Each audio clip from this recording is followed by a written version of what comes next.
കിച്ചണിലേക്ക് വന്നപ്പോൾ കാണാം അമ്മ കറിയൊക്കെ കലക്കി അടുപ്പിൽ വെച്ചു കേട്ടോ. അപ്പോൾ ഞാൻ നോക്കാനായിട്ട് അമ്മയുടെ ഫേവറേറ്റ് മീനായിരുന്നു ഇന്ന് മത്തി.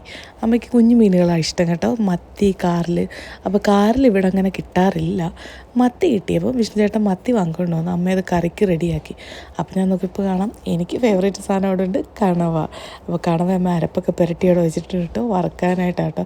അമ്മയുടെ കണവ വറുത്തത് എനിക്ക് ഭയങ്കര ഇഷ്ടം, നല്ല ടേസ്റ്റാണ്. കണവ വറുത്തതും ചോറും മാത്രം മതി. അങ്ങനെ ഞങ്ങൾ ഇന്ന് ഉച്ചക്കലത്തേക്ക് കണവ വറുത്തതും മത്തി മുളക് കറി വെച്ചതും പിന്നെ റൈറ്റും കൂടി വെച്ചായിരുന്നല്ലോ ഉരുളക്കിഴങ്ങ് മെഴുക്ക് പുരട്ടിയതും അടിപൊളിയായിരുന്നു കേട്ടോ. കറിയൊക്കെ തിളച്ചു, അമ്മനെ മീനൊക്കെ ഇട്ട് സെറ്റാക്കി എല്ലാം വേവിച്ചു കേട്ടോ. എന്ത് റെഡിയായിട്ട് വന്നു.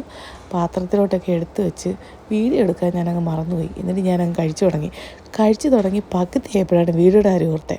പിന്നെ അപ്പോൾ ഞാൻ ലാസ്റ്റ് ആ ഒരു കുറച്ച് ഭാഗം ഞാൻ പ്ലേറ്റിനകത്ത് സെർവ് ചെയ്ത് എടുത്ത് വെച്ചിട്ട് അടിപൊളി ഫുഡായിരുന്നു കേട്ടോ, സൂപ്പറായിരുന്നു. ബൈ.